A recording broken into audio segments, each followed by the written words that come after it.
for a while, back to the earth from which I came. When I die, my body will decay, back to the earth from which I came. Well, it's been a tough road, lots to adjust to, but yeah, we've of course done a lot of mourning and stuff, but try to also focus on Derek's life and Helena's life rather than just dwell on their death and remember the good times. Derek Kaler was only 32 years old when he and his girlfriend died, a young couple with a zest for life and with so much life ahead of them. Derek grew up near Grunthal with his sister and parents Sharon and Del Kaler. Growing up, his friends knew him as a dirt bike-loving free spirit. Later, the music world would recognize him as an accomplished singer-songwriter and founder of the group Steel Audrey. Derek would discover his love for music at a young age. We both decided, because I grew up with music, that they both had to pick a music base. And so our daughter picked piano and he picked guitar. And it wasn't always by choice, but eventually he started enjoying it and joined up with friends of his and playing just for fun. Everything was always for fun for Derek. Yeah, practicing guitar or practicing, he played hockey for years. He raced motocross. The practicing part, that wasn't that great unless a bunch of friends were at the track as well, or, well, of course with hockey the whole team is there, but practice was practice. That was, if he could just have showed up for the games, like that would have been great. Like, why do we need to waste all this time practicing? Even in school, if he got too high a mark, then he had worked too hard. So that was his thinking. Like if he hadn't, then he had obviously missed out on some fun. After he graduated from high school, then he went to a college, and the first couple of months, all of a sudden he realized, well, he phones home and he says, this just isn't for him. It was just way too academic. Okay, that's what a college is, but that was his thinking, and then he had an accident that he fractured his neck. So was sort of down for a while. It healed up well eventually, but that was a long process. Yeah, and during that time he got married, and then they moved to Vancouver. Due to the lasting effects of his accident, Derek was unable to continue with his work in the construction industry. He made the decision to return to school in Vancouver, attending Capilano College, where he obtained his degree in website design. And that's where we were talking about his character. He was always like, if his marks were too high in school, then he had worked too hard. And here he was on the Dean Honor Roll. He had grown up and matured, and work and life was different than it was when he was in his teens. So yeah, he bequeathed his diploma or whatever, that sheet that he was on the honor roll. He bequeathed it to me because I'd always dreamed of having my children on the honor roll, and so. And he says, "Mom, you can have this, but please do not embarrass me with it." Yeah, yeah. After graduating, Derek teamed up with a friend to form a web design company called Orange Peel Media. During this period, he would undergo a separation and divorce. It was during this time Derek really threw himself into his songwriting, coming out with his first CD under the name Steel Audrey. Yeah, there's a story behind the name. His grandfather on his mom's side, my dad, his name is Homer Barkman. Well, his given name at birth was Audrey Homer Barkman. And he was teased that Audrey was a girl's name, and it actually was both in those years. He never liked it. Years later, he changed his name. When Derek heard this story, he ended up using this name Audrey, not exactly with his grandfather's blessing, but just something that he picked up on. And the steel is because of a steel lap guitar. He started playing that as well.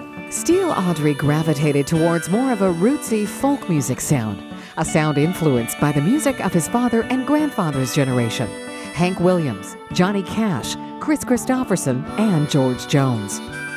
While Derek continued to write and perform, his professional life would change direction yet again. He sold his web design business and took a job with a company called Vision Critical, a global company with offices around the world.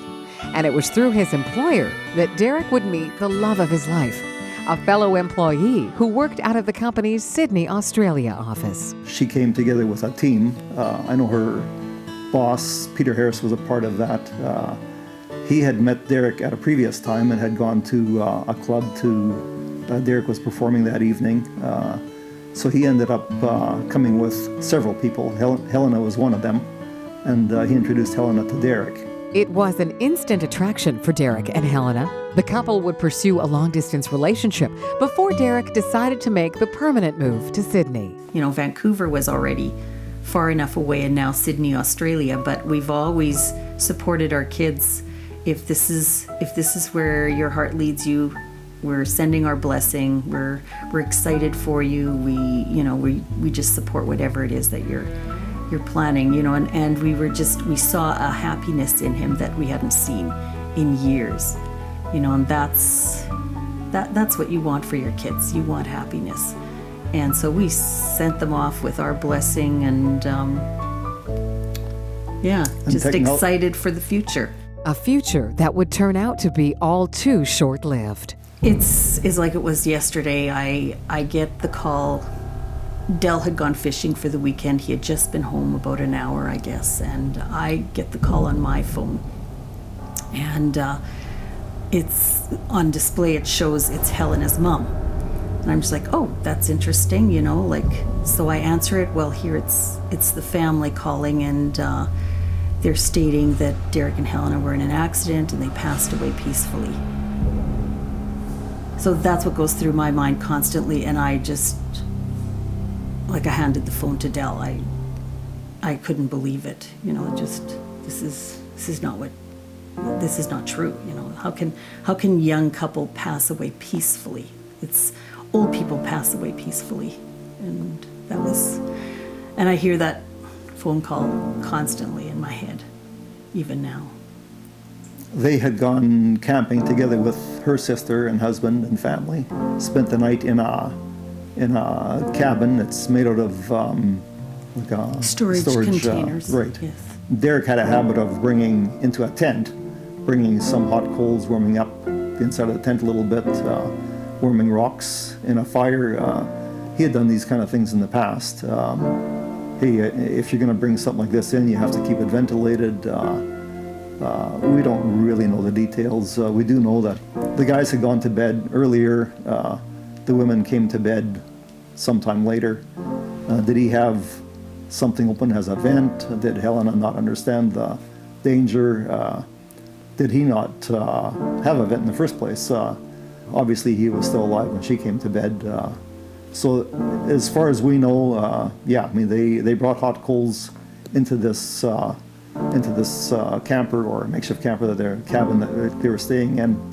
During the night, they were overcome by carbon monoxide poisoning, and so in the morning, Helena's sister found them that way. We got pictures of them camping. The last picture, both from Helena and from Derek, was the fire, the outside fire. They had a huge campfire going.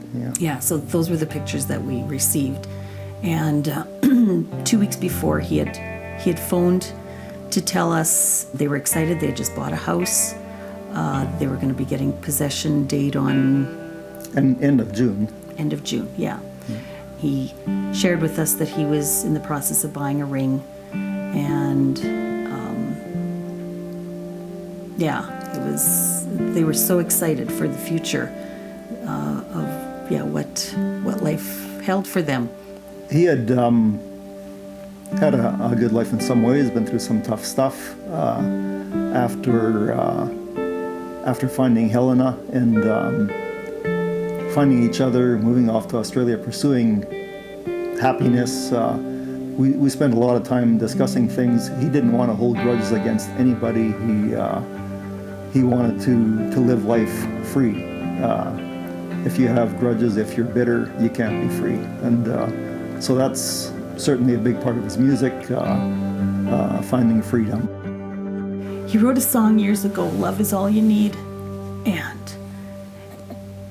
and he honestly, we see it in his emails, his phone, his text messages. There's There's not anything negative in there. He wanted to be positive. He always left a positive. Everybody loved him, and that's the legacy that he left for the young years that he was. We're just blown away by what his friends have said. We've gotten emails, texts, the impact that he left with people. It's just, it blesses us. Yeah, he would say, keep it real. Like, don't say all kinds of wonderful things about me and embarrass me. Just keep it real. For Steinbach Online, I'm Karen Block. When I die, won't you sink me down neath the muddy river on the skirts of town? Let that peaceful current carry me home to a grave forever